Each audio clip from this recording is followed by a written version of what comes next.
and welcome back to another Home Safari. My name is Michelle Barrett and I am a clinical pharmacist at Cincinnati Children's Hospital Medical Center. Cincinnati Children's has a long history of collaboration with the Cincinnati Zoo and is so excited to sponsor today's segment. I am here with my husband and Cincinnati Zoo Foundation trustee, Peter Barrett. Together we are proud to be the chairs for the first ever virtual Zoofari, taking place this Friday, September 25th. Be sure to register and tune in for a wild evening of behind-the-scenes experiences while also providing vital support to the zoo's emergency fund, including an opportunity to name our newest red panda baby. Speaking of red pandas, let's turn things over to the star of the show. Hi guys, so my name is Eunice, and this here is Lynn, and Lynn is 7 years old, and she is one of our red pandas. And she's actually the mom of the baby that you guys are actually going to help us name. So the baby, he's actually about 4 pounds now. And Lynn here, she is about 16 pounds. And you guys might be wondering what we're feeding her. We're feeding her some pieces of apple. It's one of her favorite treats. And then right next to her, we've given her some bamboo. But as you see, she clearly is more interested in some of these apple treats. But these guys, you can see they're covered in lots of fur, so they do live in really high altitudes, so where it's really, really cold, up in the Himalayan mountains. And these guys, they eat mostly bamboo, so they eat about 20,000 leaves a day, and they eat only this leafy part. So a lot of people talk about the differences between giant pandas and red pandas, and one difference is the giant panda, they actually eat all of the bamboo, but since these guys, they just eat the leaves, they have to eat quite a few. But something kind of cool about them is they actually are carnivores, but their diet is mostly that bamboo. And since you're really getting a good look at her face, you can see she has those dark lines that run right underneath of her eye, and that's to kind of help out with some of the sun. And she also just demonstrated using that semi-opposable thumb. So these guys, they have that, and that can kind of help with eating some of that bamboo as well. And these guys, they spend lots of time high in trees. They're really, really good climbers. You can see all those claws right there, which are actually semi-retractable. And Lynn, she is doing so good right now. She also has that really long tail, which can help out with balance. Also, when the temperatures are really cold, she can actually wrap that tail around her, kind of like a scarf, to help keep herself warm. Good job, Miss Lynn. Several people are asking if they make good pets. So these guys, so again, with these sharp claws, they have really, really sharp claws. They definitely don't make the best pet. We always tell people dogs and cats, they're used to being with people. Red pandas are actually very solitary animals. So she is very happy to be eating some apple and hanging out with us. But they do best, obviously, in their native habitat. Or here with us, we're actually working on breeding red pandas as well, too. And there are actually 2 different species of red pandas, so it was thought that there was 2 subspecies. So right now, you guys are checking out one of our stallion red pandas. But if you've been to other zoos, you may have seen pandas that have a lighter color above their eyes, and those are called fulgens. So scientists are now doing a little more research and learning that there's actually 2 different species of panda. Their ranges do overlap just a little bit, but they do live in separate areas. But they're found in parts of China, parts of Myanmar, parts of northern India, Nepal, but again, up high where it's really, really cold. So you might be able to see right behind you. So we're actually in a little behind the scenes area. So Lynn came in here to help us out with this program, but she actually has a nice big habitat right behind you guys. So she spends lots of time high in the trees. However, in the heat of the summer, we actually have little boxes throughout the area that if it's really warm, they can actually go into some air conditioning to cool off, because again, where they come from, it's much cooler. Some people ask, what's the best animal to come check out in the wintertime? And red panda is a great one. They love the snow, they love the cold weather. They spend lots of time running around in the trees. So we always tell people red panda is a great one to come see throughout the winter. Deanna wants to know what their fur feels like. So it's not quite as soft as you would think. They have some of those coarse guard hairs on top of all that soft downy hair. So they do look really, really soft, and they are, but it's not quite as soft as you would think. Irvina wants to know if they're actually related to regular pandas. So great question. So when these guys were first studied, they originally thought they were closely related to a raccoon. As you can see, they look a lot like a raccoon. So they did some more research, and then it was thought they're more closely related to a bear, which is a giant panda, is in that bear family. But as they continue to do more research, they found out these guys are actually in their own family.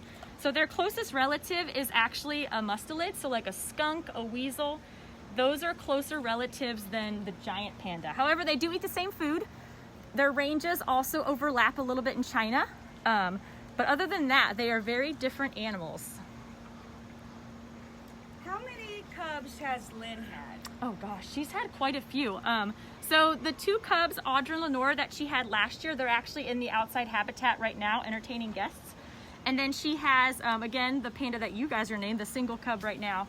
I'm not sure the exact number, but I believe she is such a good mom. Every year she has panda cubs, and they do a wonderful job. And she takes care of them all herself, so we don't have to do a lot. She's a really, really good mom. Karen was asking if they could see her tail.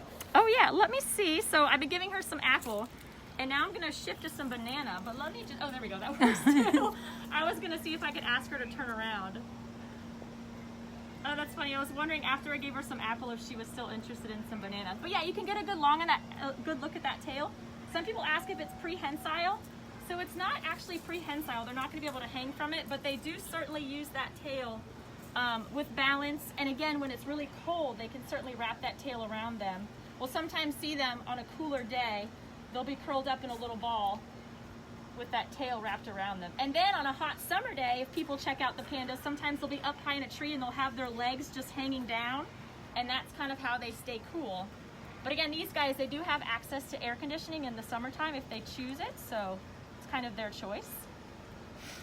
Karen wants to know if they make any noises. So they make a couple different sounds. They make what's called a huff quack. It's kind of a high-pitched sound. And then their cubs, they also can make kind of a high-pitched sound to kind of communicate to their mom if they need something. And obviously she speaks the cub language, so she knows whatever that may or may not be. But they're pretty quiet for the most part, but they do have a few sounds that they'll make. Oh, there she is demonstrating using that semi-opposable thumb. So these guys, some people want to know, what do we feed them at the zoo? So obviously banana, and then we also give them some leaf eater biscuits. I should have brought one. When she eats a leaf eater biscuit, she does use that opposable thumb, and she'll just hold that biscuit and demonstrate how she uses it. And sometimes when she's eating bamboo, she'll be doing that as well. But clearly, my bananas and apples are much more reinforcing than that tasty bamboo, which I just cut, so it's very fresh. Oh, there it is. Perfect. Yay. Eden would like to know if they can retract their claws. So they're what's called semi-retractable, so they can, I just kind of saw, she can move them in a little bit. Some animals, it's fully retractable, but these guys, they can move a little bit, but not fully retracted. And again, these claws are extremely important when climbing up and down trees. So their ankles are really, really flexible. Some animals are really good at climbing up trees. Red pandas, not only are they good at that, they're also really good at climbing down because they can rotate those ankles really far. That way they can go down a tree very slowly. Which I'm out of banana, so there's a good chance she might start waking her way down. So you guys might get a chance to see that. Do they have an odor? They do. I think all animals have a bit of an odor. These guys, since they eat so much bamboo and so many different types of food, they definitely go to the bathroom a lot. So there is a lot of that. But I think every animal has a bit of an odor, but it's not really strong like a skunk or a porcupine. It's not necessarily that strong. Let me show you that my cup is empty. Okay, check that out. Yep. Okay. About how long do they live? Asher, 8-year-old Asher wants to know about how long they live. So in zoos, they can live 15, 20 years. I believe there was a panda that would live to be in their young 20s. Out in their native habitat, it's around 8 to 10 years. So she might start exploring a little bit now that she knows her apple and banana have all been eaten. So you guys will get a chance to watch her maneuver very easily.